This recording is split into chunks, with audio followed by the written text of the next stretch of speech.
Dito ay sa City One Mountain. Ito yung sa taas nitong mall na ito mismong taas niya ay bahay ng bago kong amo. Ito yung experience kong matanda na ay super naman. Mata pobre na nga. Wala pa siyang matatawag na wala siyang puso.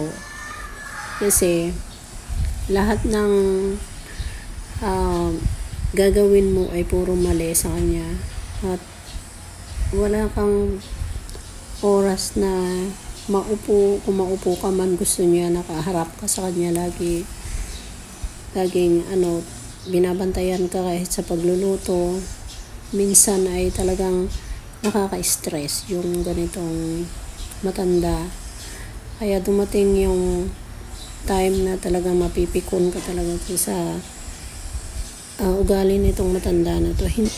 Malingat ka lang ng konti at hindi ka niya nakikita, gusto niya, tatawagan ka na naman niya ulit. Tapos gusto niya yung pag nakaupo ka, nakikita ka niya.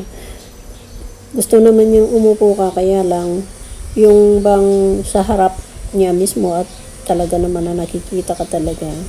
Pag nagluto naman ako, nagtuturo naman siya. Tapos binabantayan niya, uupo dun sa sopa na nakikita niya ang kusina. Yung para bang kinakain mo lahat yung niluluto mo.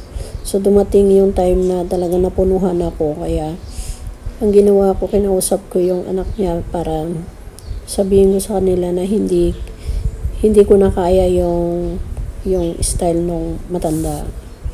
Kaya ang ginawa ko na lang, nag-back out ako. So humanap ulit ako ng panibagong amo para maiwanan itong amo ko na hindi ko, kasi sa tagal ko naman dito sa Hong Kong ay ngayon lang ako nagkaroon ng ganyang amo na katulad ni itong matanda na mayroon akong pinalitan na tinerminate din siya dahil magaling mag-Chinese daw yon, pero hindi pa rin sila magkaintindihan. So hindi ako marunong mag-Chinese, pero ganun at ganun pa din. Nag-aaway sila nung dati niyang katulong, pati ako inaaway niya rin, kaya pinipilit kong sagutin siya ng English.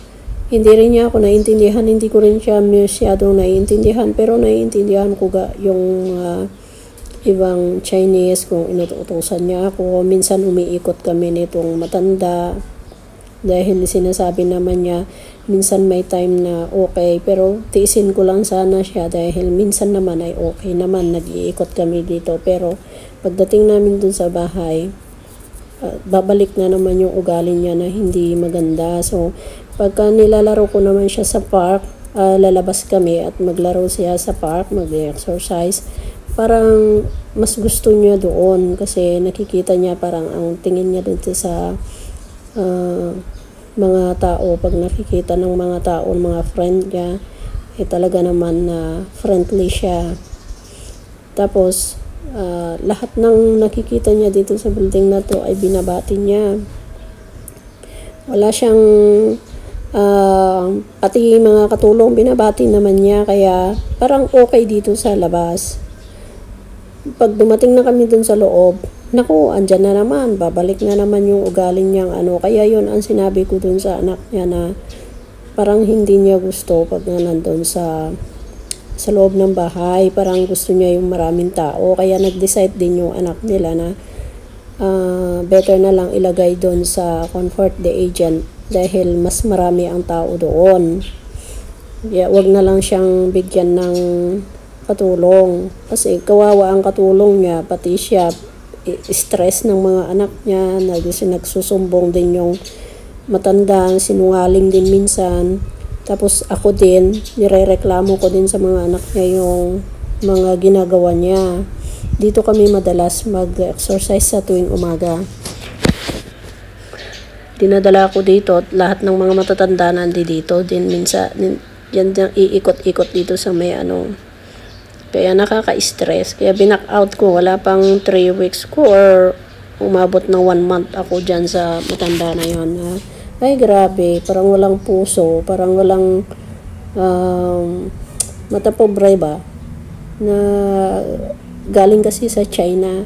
Sabi nila mas ma-impluwensya daw yung ganun. Pero anong ma-impluwensya hindi siya maano sa tao, wala siyang puso. Yung bang gusto niya yung hindi man lang niya naisip na baka makatulong naman ako. Hindi, parang hindi ko gaano ma-explain yung itsura ay style ng ugali niya. Kaya iniwanan ko na lang, nag-back out na lang ako. Ngayon naghanap ako nitong bago na namang amo. Ay worse din kasi may kasama ako. Ay yung kasama ko naman ay grabe, parang siya na rin ang amo. Kaya binak out ko na din. Pagkatapos ko na binak out yung matanda, nakahanap ako dito sa Saikong. Heto na naman yung kalbaryo na naman na hindi ko alam, na hindi nila sinabi na meron pala silang napakaraming pusa at saka maraming aso. Diyos ko, ang pusa naman, okay lang sana kung aso kasi sanay ako sa mga aso kasi may mga aso kami dito sa bahay.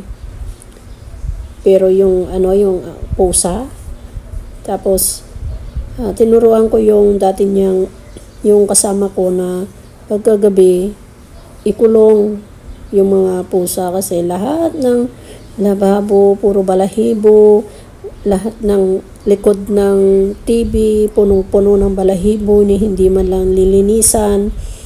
Kasi ang interview namin, ako yung dito sa taas, siya na doon sa baba. Pero tinutulungan ko pagkatapos kasi tulog pa si amo ko, kaya tinutulungan ko dito siya sa baba.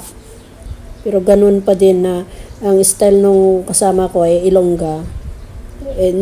Pagka nakalinis na ako dito sa taas, inuulit niya. Parang tingin ko inuulit niya yung trabaho ko.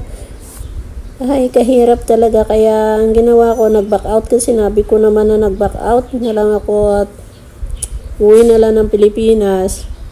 Kaya nandito na ako sa Pilipinas. Kaya ngayon, meron na naman akong bago, kaya waiting visa na ako dito sa Pilipinas. Kung makapaghanap siya, ay makapaghintay siya, di ba balik.